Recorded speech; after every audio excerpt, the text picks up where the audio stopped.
Hulk Hogan's always been good to me. I've never heard him say, not to me. Now, I heard him say the N word a couple of times. Hmm. But hell, I say the N word too. He came in the ring, we hadn't practiced nothing. We had never worked together.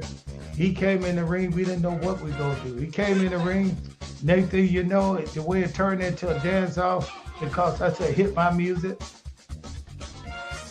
Eric was pretty damn good. Eric is a pretty boy with the white teeth back here, with the black hair. Back then, he was that guy, pretty boy guy. But he came out of karate school, I think, up in Minnesota area, which they had a lot of tough fighters. And Eric was a tough fighter. He was one of those. He's a real cowboy kind of fighter. He beat you up. Ain't nothing pretty about it. He beat you up. Well, I'm working right up to Christmas Eve, and I'm working between Christmas and New Year. But this year, I'm like, okay, James, take some time off, spend with the family, have a nice 2 weeks off for Christmas. So what is Christmas like there? I mean, here we like it's lit up. It's like a festival, holidays. What is it like there? How do you guys celebrate it? You know what, Kat? That's a great question. So the other week we had, Halloween, and I remember as a kid, like same as in America when I watched like movies from America, everyone's got the decorations out. There's loads Yeah. of kids going around trick or treating. So we normally like have our place all set up for everyone to come round, and like all my kids was dressed up.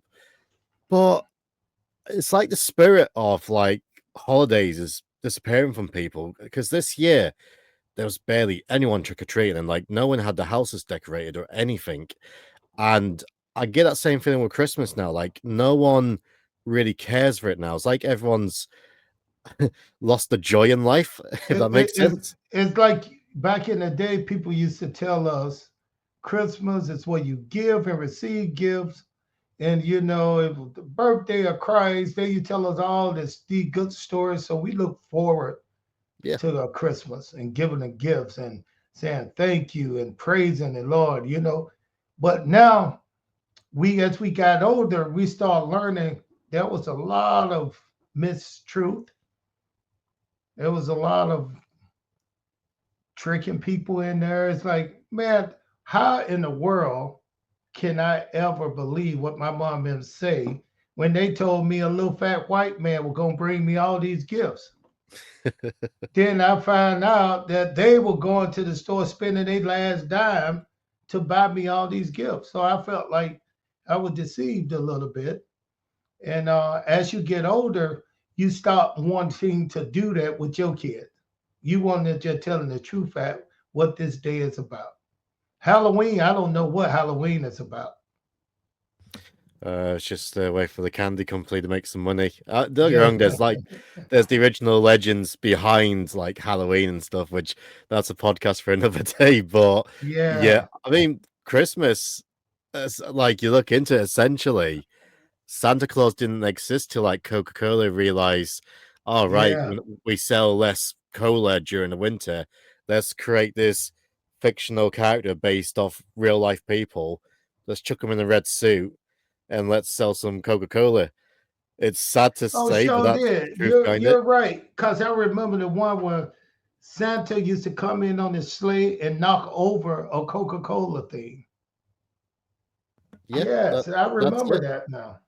And like the old advertisements over here, I don't know if it's the same in America, but you got the song in the background. Holidays are coming, holidays are Yeah, coming, yeah, and yeah. and that's it. Coca-Cola invented Santa, so it, it's kind of horrible, really. But I don't know. But like my kids, they still believe in it, and they Yeah, make sure they yeah, put their yeah. cookies out and milk for the reindeers and stuff.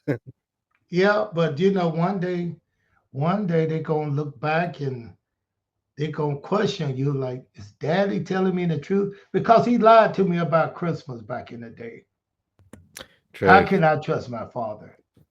that's very true. I made all these cookies and put them out for reindeers, and who ate my cookies? Well, one look at me and you can tell who's been eating the cookies. And someone you've worked with is Hulk Hogan. What's your thoughts on that?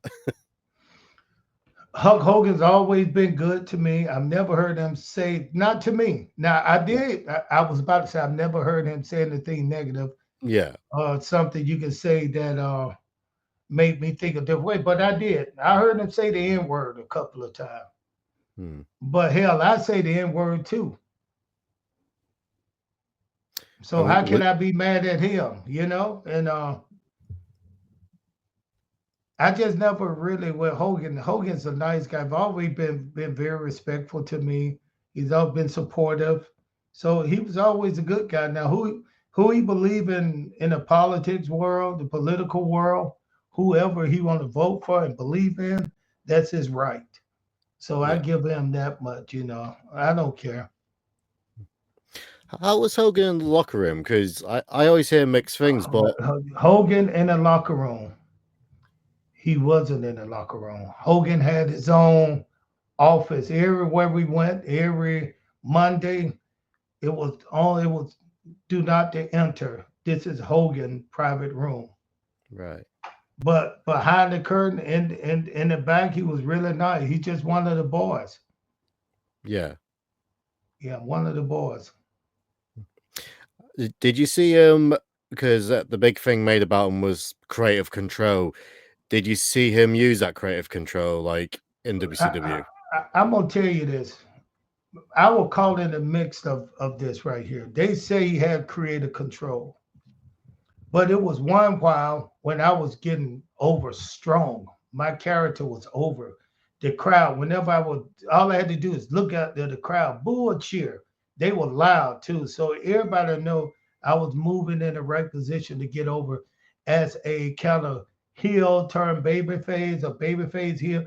I was that kind of guy that they love to boo me, but they end up cheering for me.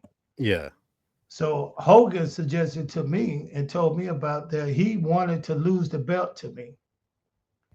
And he told me the storyline. He said, I want some kind of way to let you win the belt. And then I want to chase you a little while to get it back. So I was like, whatever you want. So I talked to Eric Bischoff, and Eric told me, he said, yeah, he wanted to win. He wanted to lose the belt to you on the Monday.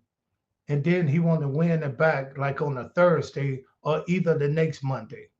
Said we don't want you to have the belt like that. We want you to have it for a while when you finally get it. So I don't think that's a work too good for because we was in the mix of the WWE and WCW. Maybe there were rumors that they were trying to buy us, but I didn't know for sure.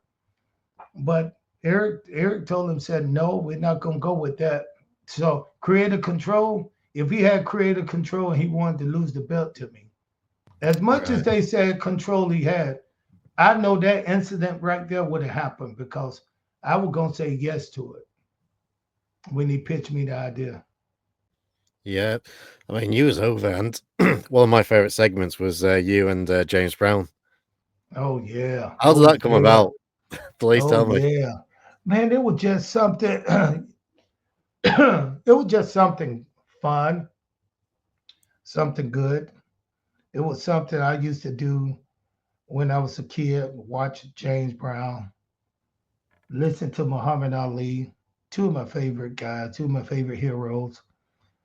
And those are the guys that I wanted to kind of pattern my character out of. I wanted Yeah, my character to be compared to those guys. I wanted to sound like Muhammad Ali. I wanted to be swift and move like James Brown. So in order to do that, man, I kept doing this James Brown dance and doing my little stuff I used to do when I was young. And one of the Nitro girl just happened to be a dancer for James Brown before she came to be a Nitro girl. And she told me her and James watched the TV and she told him said I told James this guy right here like to do your dance. Watch him. And he saw me doing it. He said I love to work with that guy. So she came back and said, hey, James Brown said he'll come and work with you if the wow. offer's okay. So I think it was Vince Russo. I forgot who was in there. I think it might have been Vince Russo. I told Vince Russo, let's let's bring him in. And the stranger thing though about that is that when James Brown came in, it was a big secret on the pay-per-view.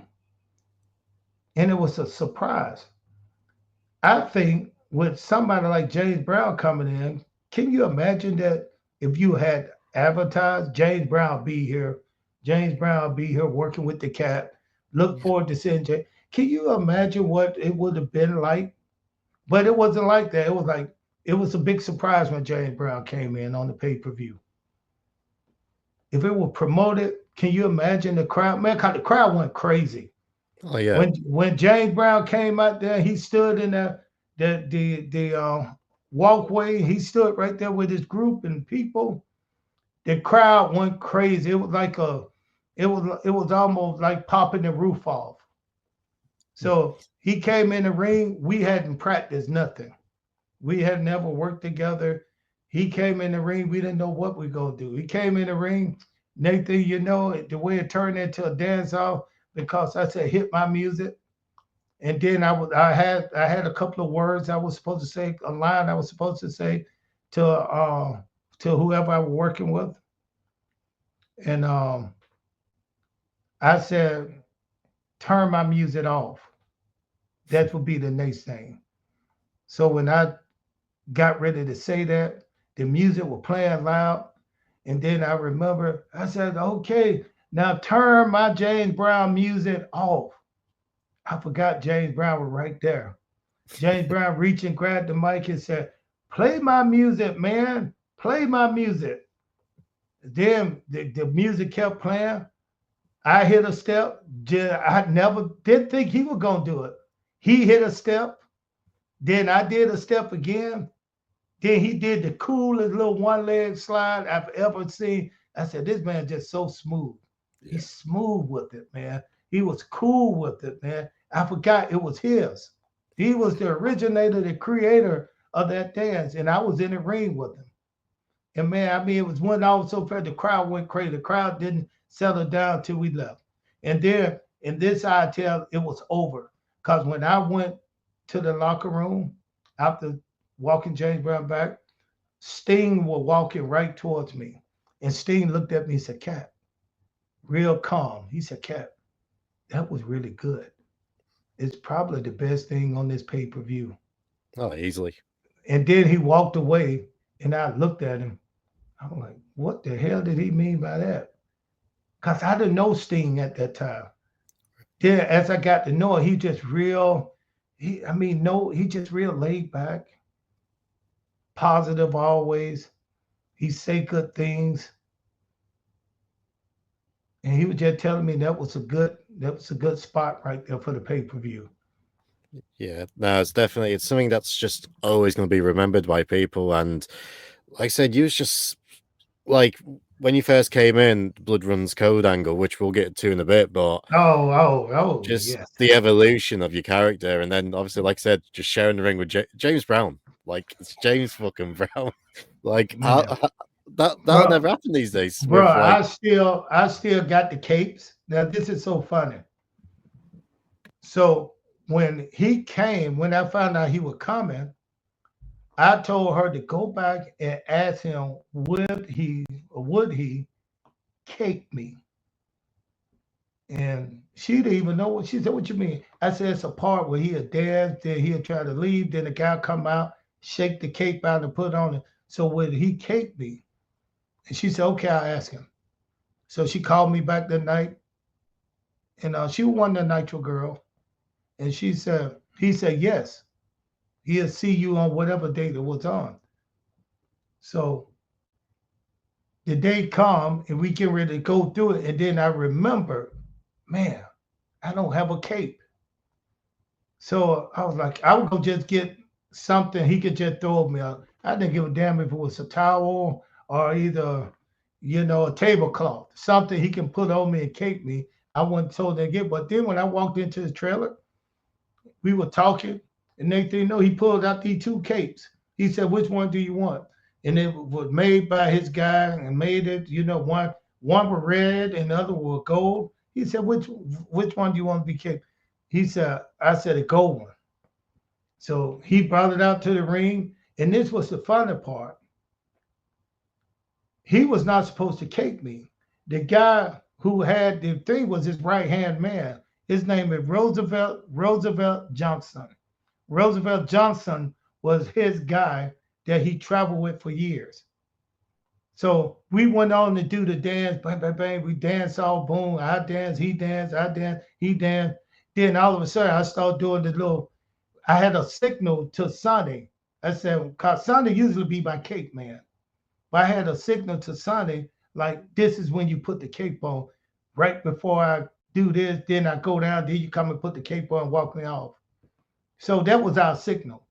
But when I started doing that for some reason, I hit the James Brown, started doing my little shaky, shaky, like somebody help me. I'm overdoing it. Man, next time I hit the knee, I saw James reach over and grab the cape. He knew exactly when to put it on me. We had no communication, no signal. Everything we did that night were two entertainers having a good time doing our thing, and the crowd was loving it. Hmm. Do you? I don't know if you watch much wrestling these days, but is that something you think that's greatly missed in wrestling? The actual entertaining aspect of it. But you know what? I watched, what was it? Next? Is it Next? Oh, NXT, yeah, Yeah, NST. I watched that last night. Man, it you remember those old soap operas they used to show a long time ago?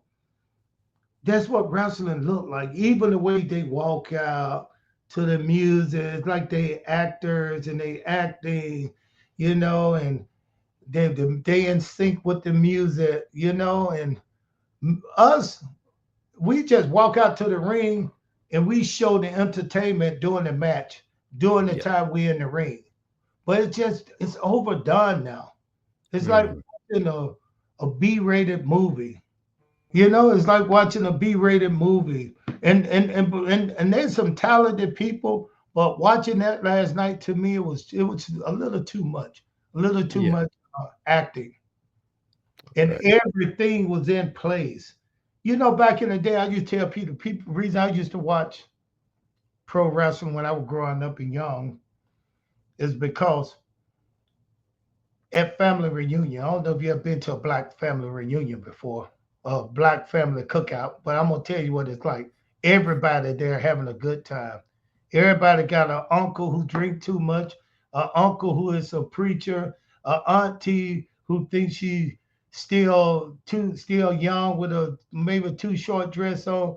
The other aunties talking about her. What is she doing dressed like that? So it's a trip, but it's love, all love.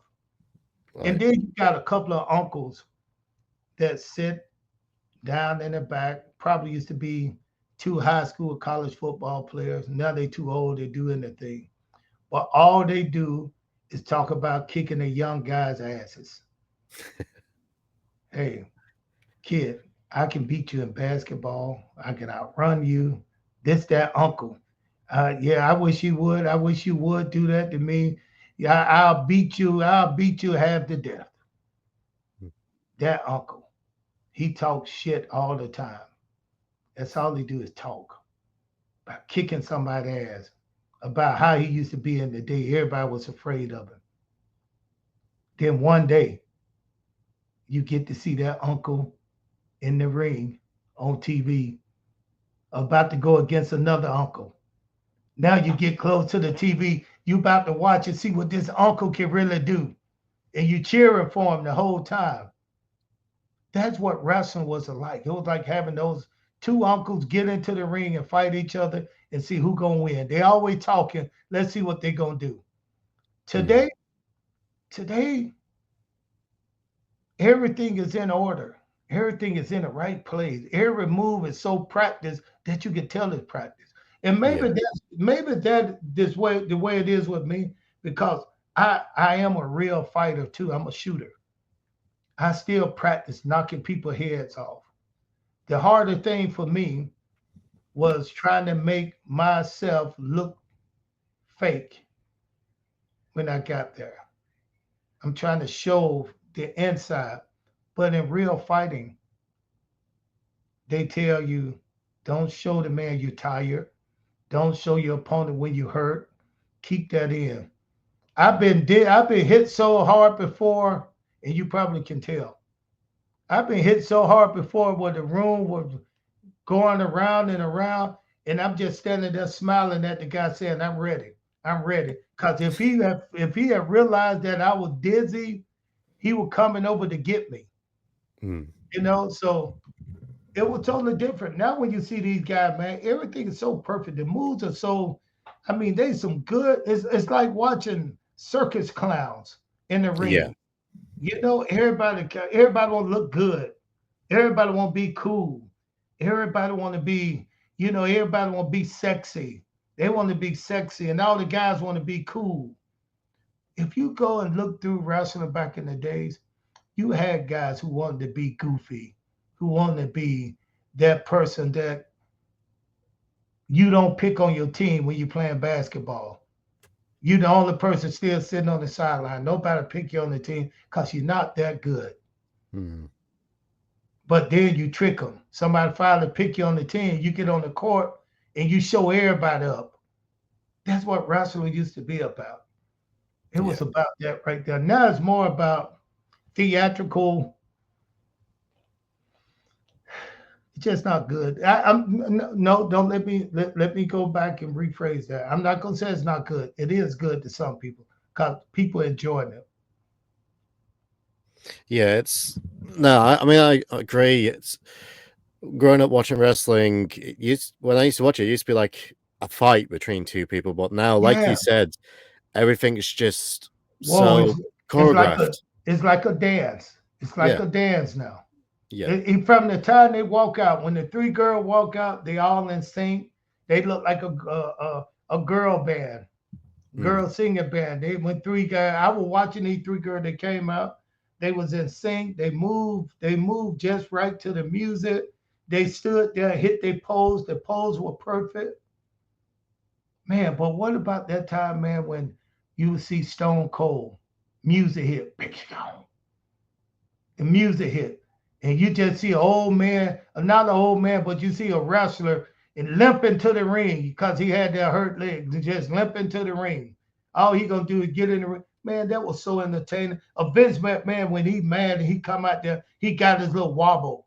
It's not to no sound of soundtrack. It's just music.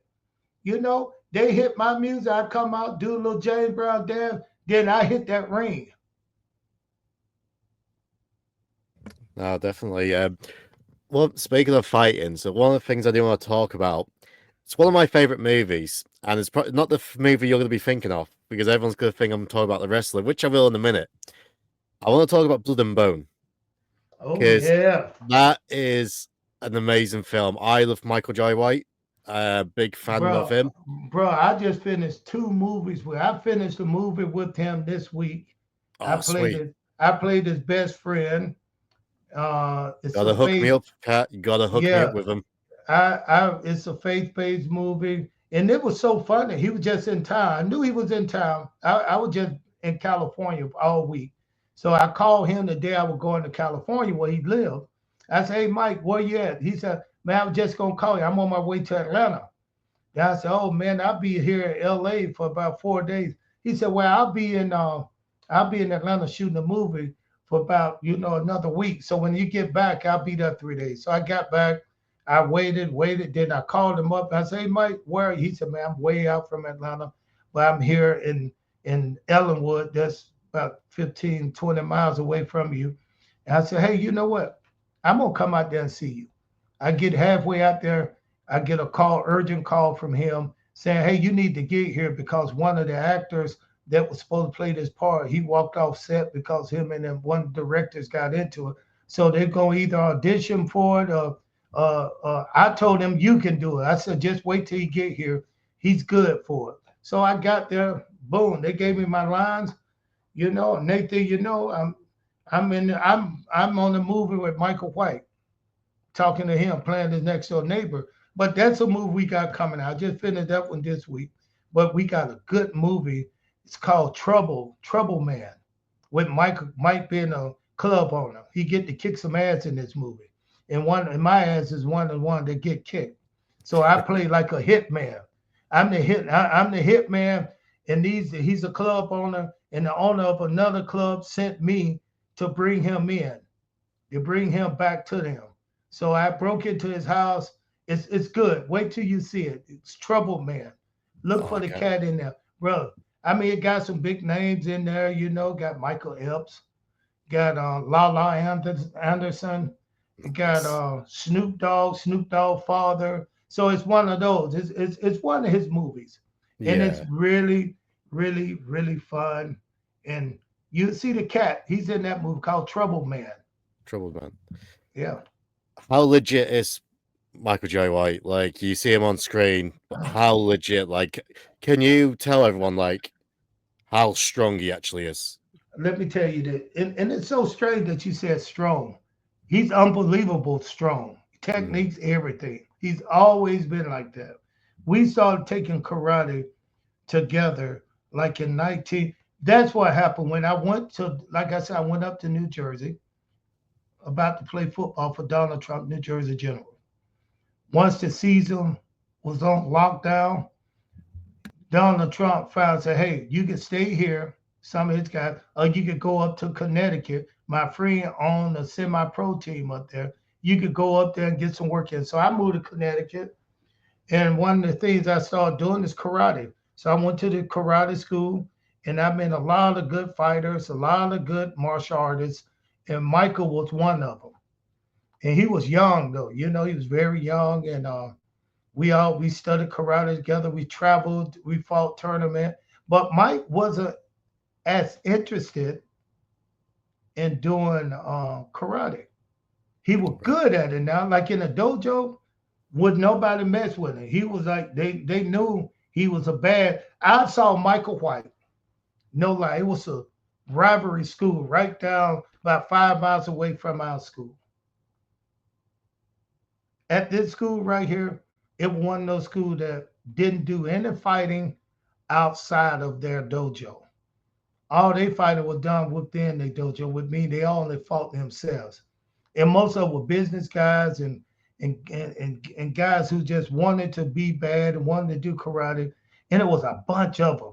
Like they fight night could have like 40 people there fighting, sparring each other in a school. But the owner of the school was a friend of Michael and myself. So we used to go down there. Mike went down there first. Mike went down and Mike said, hey, Ernest. I said, what? He said, I went to the karate school last night, fight night, down the street. I said, oh, yeah. How was it? He said, I fought everybody there. I said, you lying. He said, yes, I did. I lined up on one end, and every fight he had, I fought every last one of them.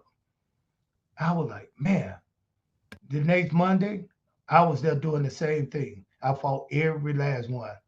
And then I knew then that Mike was tough because that was really hard to do. You fight, that's 2 minutes. 2 minutes. You just fight it, then they sit down and another one come up. So Mike was really good, man. Mike was the kind of guy, if he wanted to be a boxer, he had the skill. And let I don't say this, I don't get into this Hollywood. Me, I don't believe in Bruce Lee. Yeah, there's a lot of stories about how valid he actually was. Yeah, that's what I'm saying. But in Hollywood, if I said this, it's two things you can say here in America that'll probably get you kicked out. One, right now, is Bruce Lee wasn't a badass. Hmm. And number two, I hate Donald Trump. So those two things will get you kicked out. LA loved Bruce Lee. He was like they God, you know. But me, I said, how can a man 5'7", 135 pounds? What the hell is he gonna do to me? I'll slap him and send him to bed. So I'm that kind of guy. But when it came to Michael White's legit. He could have been a boxer. His hands were fast. He was knowledgeable. He had good eyes. He had good movement. He could have been a boxer. I mean, could have been a boxer. Now, kickboxing. His kicks were good. He could have been one of them. When I said not just a kickboxer, I mean, I got in the ring with Rick the Jet Rufus, one of the best kickboxer ever. I got a ring move around with him. So I know what a great kickboxer looked like. He probably one of the best. Michael White could have been a kickboxer. Michael White, if he wanted to do jujitsu, I've been down on the floor with him and watch him. He would tie people up, and it wasn't even no big deal then. Jiu-jitsu was not a big deal then, but No, for it some wasn't. reason, Mike knew how to do it. His kicks were powerful. I mean, he was very strong, man, very, very strong, and always in good shape. And I remember when Mike and I used to go to different schools to start fights with people. Mike was the one when we was together. Mike was the one that will walk into the school with a smile, big white teeth, smile, and everybody look at him and want to try him, and they'll challenge him. But Mike wasn't that kind of dude to just go in there and fight. But I was. Mike, you just look pretty right there. I'll fight you. He'll tell you that. I'll fight you. He'll come and say, hey, we want to spar. You want to spar with us? And Mike might say, maybe no, I don't want to spar. I don't want to fight today. That's just how he was. If Yep. he wasn't a show off. But I'll fight anytime. Mike will tell you.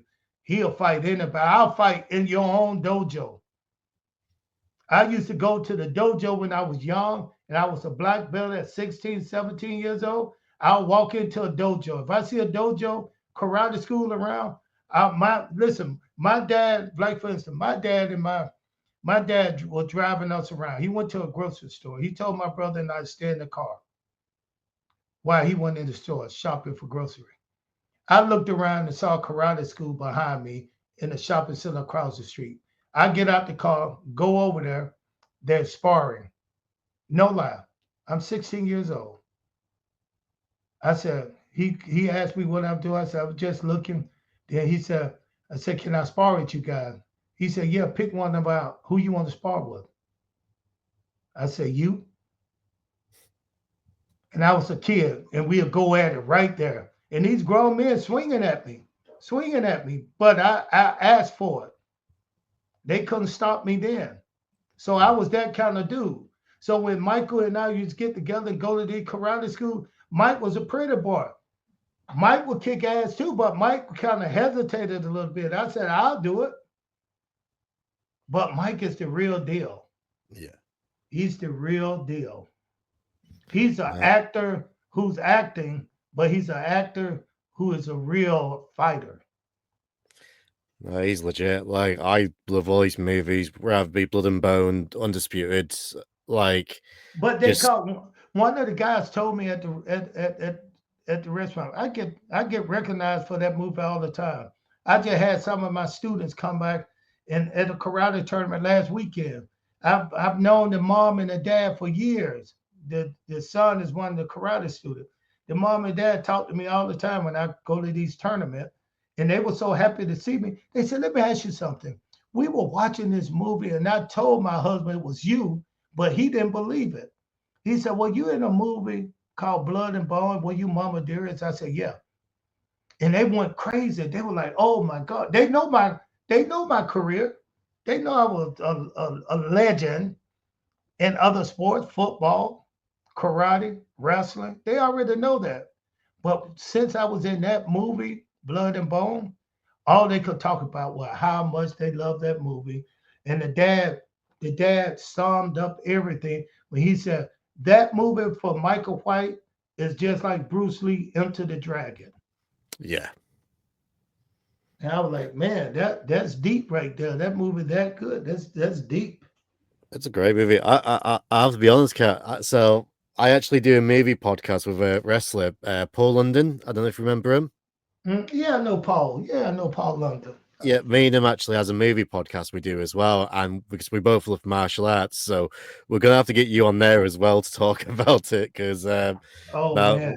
it's a passion for us. It's like I've mentioned, my son, he does taekwondo and he competes, and he's only been doing it for 2 years, but he's had a good year. He's won a couple of tournaments, and he's finished runner-up in a few as well. So he's finding his groove now. But I've shown him Michael White. I've shown him Scott Adkins, obviously Van Damme and some of the classics. Listen, Van Damme and Scott Adkins, those guys are good actors. Michael White is real. I'm telling you this. I'm looking you in your little beady eyes. I'm telling you right now, Michael White is for real. I'm talking about for real. He's one of those guys who I got friends that fought in the UFC. Bobby Lashley, Brock Lesnar, a lot of people. What's my guy name, man? Raymond Daniels, MVP, a VP, what name? Vincent something, MVP. He from over there where you from? He from man, these guys are incredible karate guys. They fought in tournament, kickboxing. I think they did it all. Mike only fought in a few tournaments. It's just like what they say about Bruce Lee. Bruce Lee fought in a few tournaments, and we got a small amount of footage of him, but he's supposed to have been a killer. But if you looked at that video, it looked like my two grandsons, they're 3 years old. That's how they fight. But listen, Michael White is the real deal. Yeah. I mean, listen, what you see when you watching Blood and Bones, when you watching his fight scene, that's him. People don't understand that. There's no stunt double. That's Michael White doing no kick just that fast. They don't even have to put time on it. Just that, and he's strong as I don't know what. Man, I mean, he's unbelievable strong. Yeah. You gotta hook me up, man. Oh, most definitely. Cool. So yeah, we'll get back to a little bit of wrestling then. So now, obviously, man, I could talk about martial arts all day, but it's a wrestling podcast. But no, that's awesome. Honestly, like I said, And another thing, he's my motivator too. He helped motivate me. Right now, at 61 years old, I'm taking probably the hardest style of karate that's out there for me. I got 4 different black belts in different styles. This one style I'm a brown belt in. I've been doing it for 7 years. It's called Oyama. Oyama Karate. It was started by Mas Oyama out of Japan.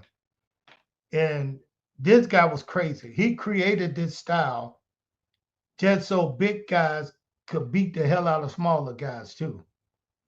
And let me tell you this, man.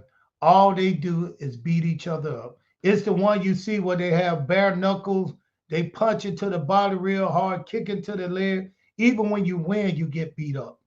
So I've been doing this now for 7 years. And I thought I should have a black belt way by now. My Japanese teacher just haven't promoted me that fast.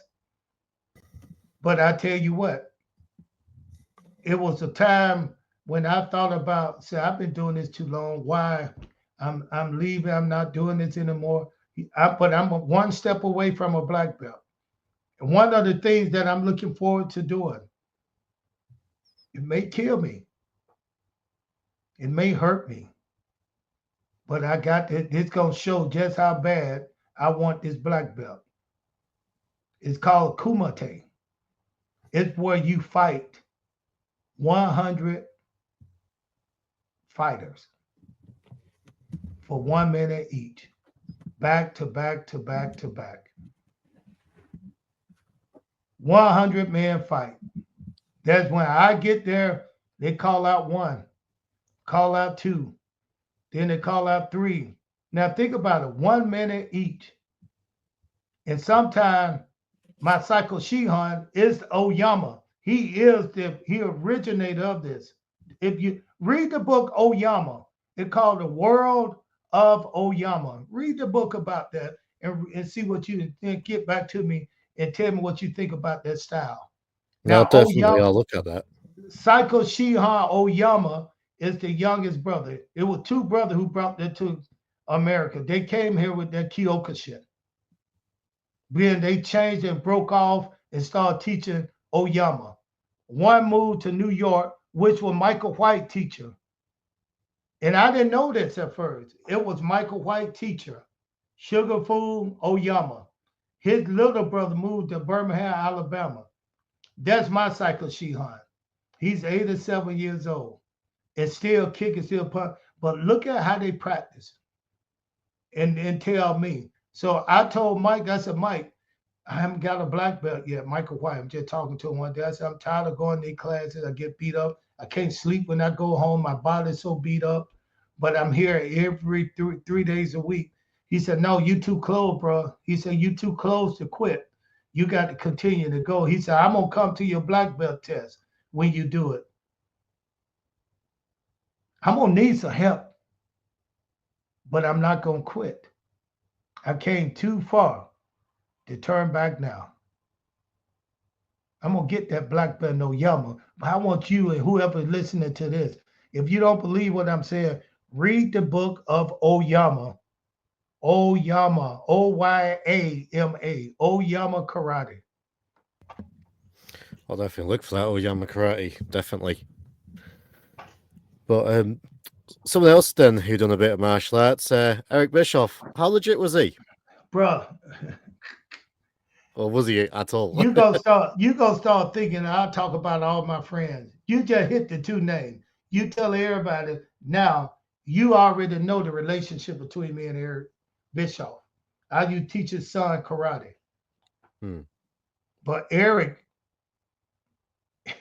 was pretty damn good. Eric is a pretty boy with the white teeth back then, with the black hair. Back then, he was that guy, pretty boy guy. But he came out of karate school, I think, up in Minnesota area, which they had a lot of tough fighter. And Eric was a tough fighter. He Wow. was one of those. He's a real cowboy kind of fighter. He beat you up. Ain't nothing pretty about it. He beat you up. And that what kind of guy he was. He beat you up, but he's on a different level than what Michael and myself is on. But Yeah. sometimes you can look down and you can see, like, man, that guy pretty tough right there. I'm gonna have to ask the question then because it's just come to my head. Safe to say, Michael White, legit tough. Who would win a fight, him or Haku?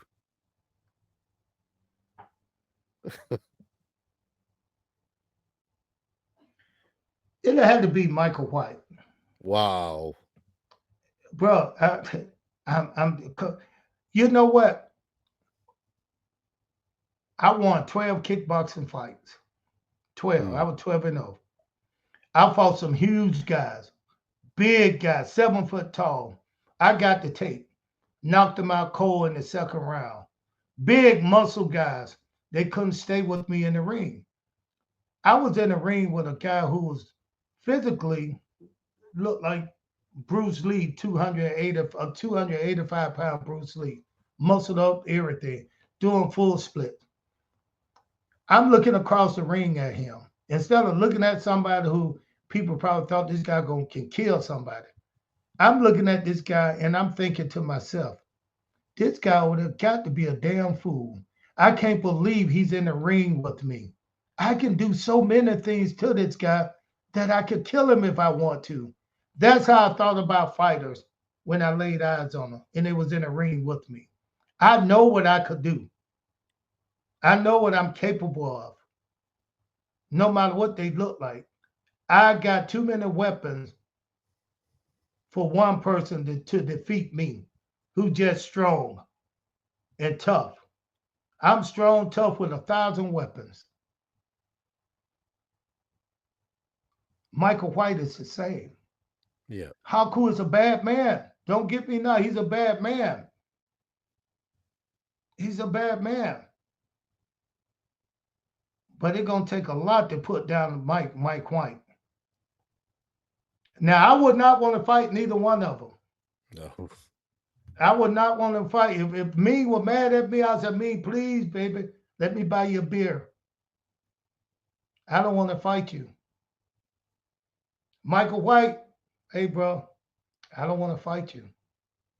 Let me buy you a beer. Let me buy you a Coke because he don't drink beer. Let me buy you a Pepsi, a Coca-Cola. Get ready for Christmas. Awesome. No, it's great. But that's a good fight, though. That would be a good fight. And it's all got to do with coaching now. I'm not just some. See, you might be looking at just a fight in a bar. I'm talking mm, about a fight in a cage. yeah. Back when they were both young, at the same young 10 age. I was looking for back in the if me and Grab, listen, let me tell you something. Glacier and I had our first match against Ming and Barbarian. It was our first time going up against them as a tag team partner. And those guys was so fierce looking, man. I mean, they just looked the part. Oh, definitely. They looked like they walked out of the woods where they've been living for about 20 years and just decided to come and watch a show.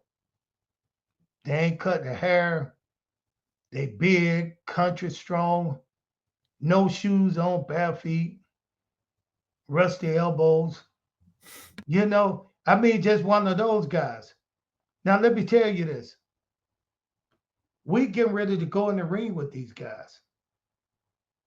I forgot. Remember, I'm a real dude. I'm real fights. When I got ready to go into the ring, it was some real stuff about to go down.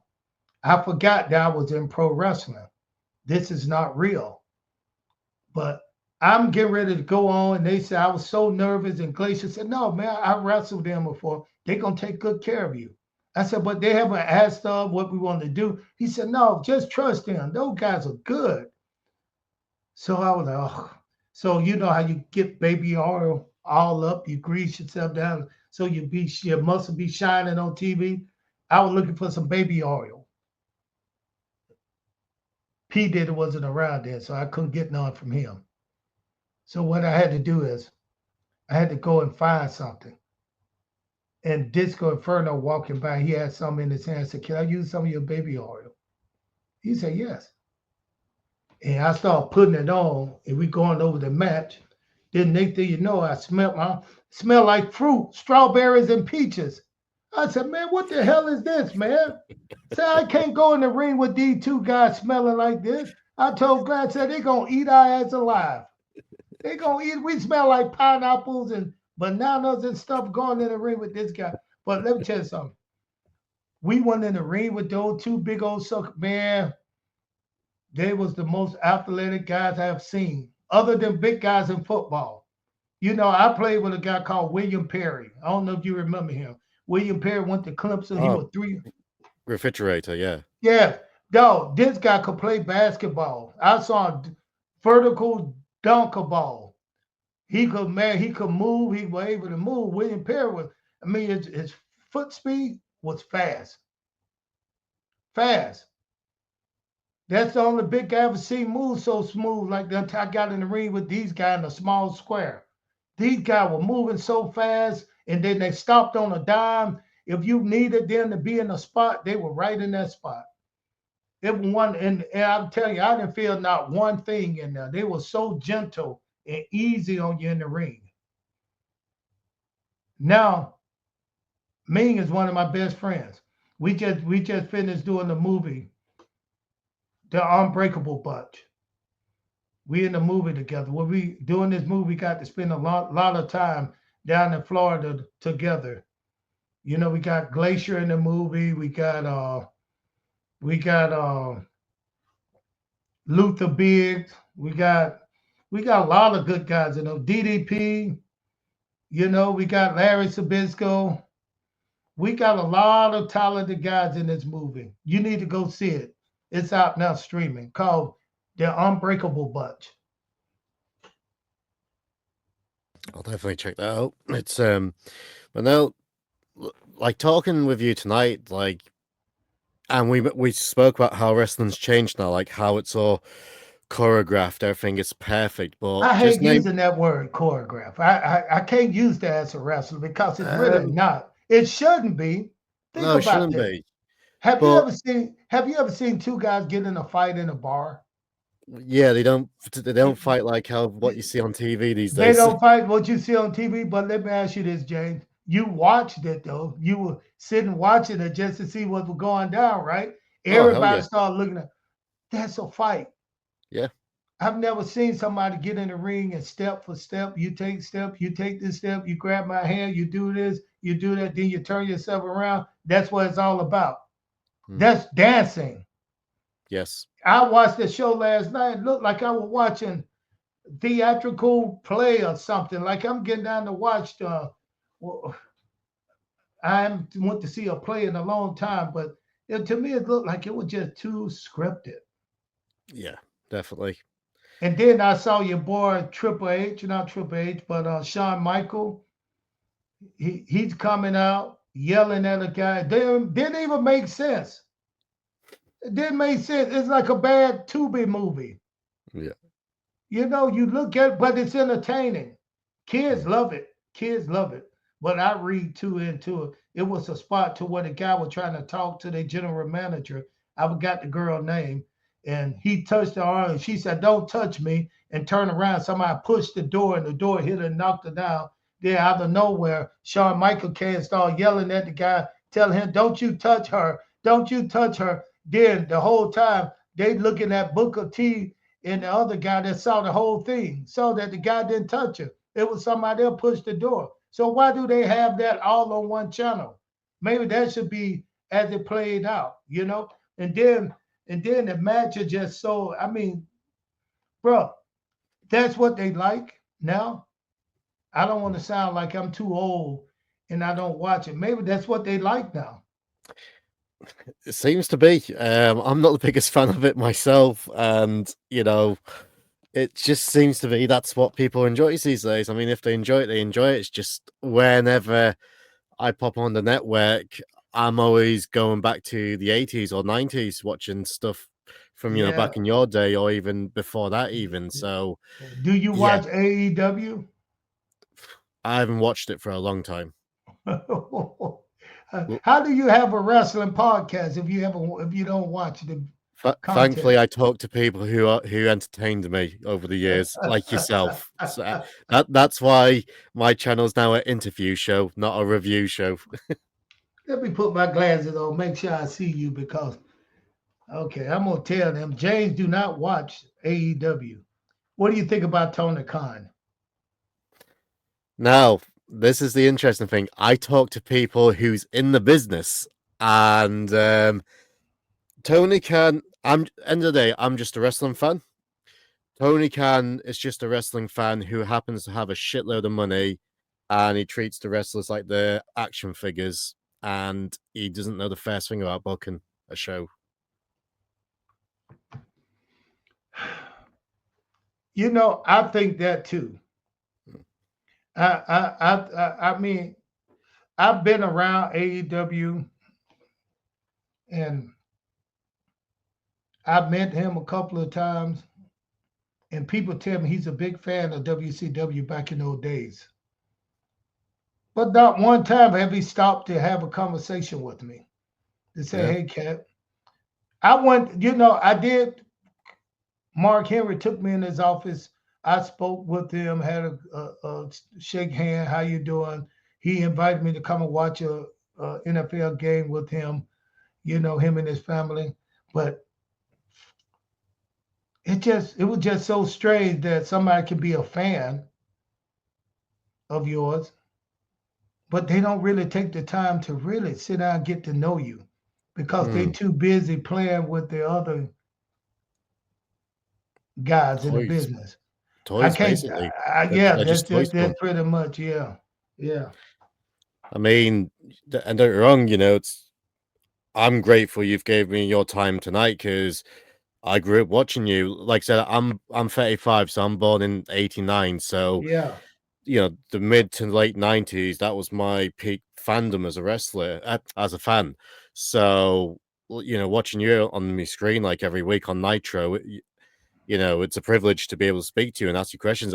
We haven't really talked much about wrestling tonight because we're both passionate about martial arts, yeah, but it's yeah, it's always great just to sit down and have conversation with people like yourself and like other people who have had on the show. But yeah, Tony, I will say this: God bless him because he's paying a lot of people a lot of money. So God bless him for that. yeah. But what is he doing for the business? Nothing for I the mean, business. Well, But he's wait a minute, man, he might be doing something for the business because he paying a lot of wrestlers. yeah.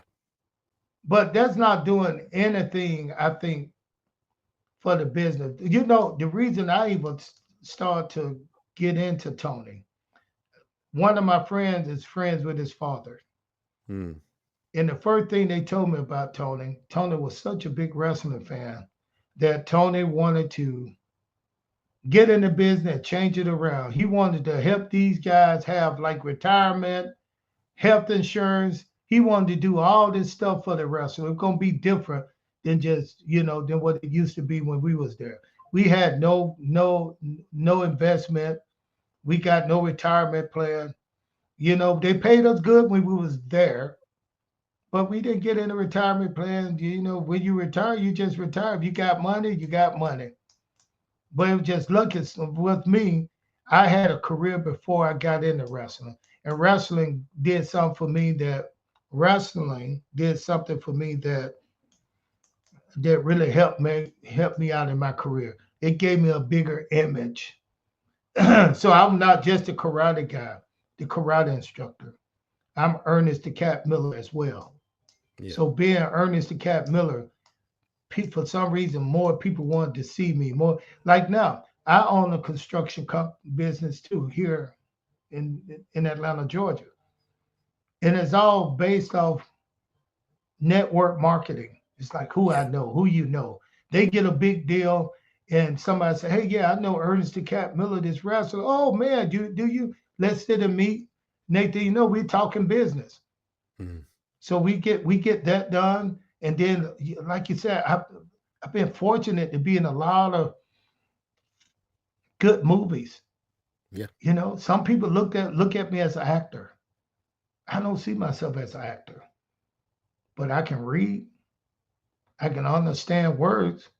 So if you tell me you need to parlay this into a conversation with this person right here, I know how to do that. So that's what I do. I go make a movie. I've been on shows like in all network marketing. It's all about who I met and who I made feel comfortable and, and enough that they'll work with me. Not just like me, but they'll work with me. It's like Yeah. Hogan used. It's like when you asked me about Hogan. Hogan used to like me. Hey Hogan, how you doing, brother? How you doing? Just quick conversation. He used to like me. And then when I started getting over, Hogan said, "Hey, I want to lose the belt to you. I want to try to get you the belt." And he started the conversation. But it Mm, was right when WCW didn't go down because when Vince McMahon came, it was a surprise. It wasn't like it was falling off. It was like it was just part of the show. So when he told me he wanted to lose the belt to me, that meant that Hogan liked me a lot that he wanted to work with me. So that's pretty much what it is, man. oh, definitely. So when I going back to Tony, so when I heard Tony was gonna help these guys and give the guy, but I hear he paying them some big money. So that might be the way he was talking about getting them retired, where they won't have to work. I mean, I like the dude from what I've learned about him and understand, but I'm not in it enough to appreciate it like them. But I thought when he saw Ernest the Cat Miller, and they always talking about he was a fan of those days. He never made me feel like, hey, bro, you welcome. Anything you want, everybody else did. I walk in, you hear the young guys, hey, is that Ernest the Cat Miller? Come and shake my hand. They take a picture. These the young talent there.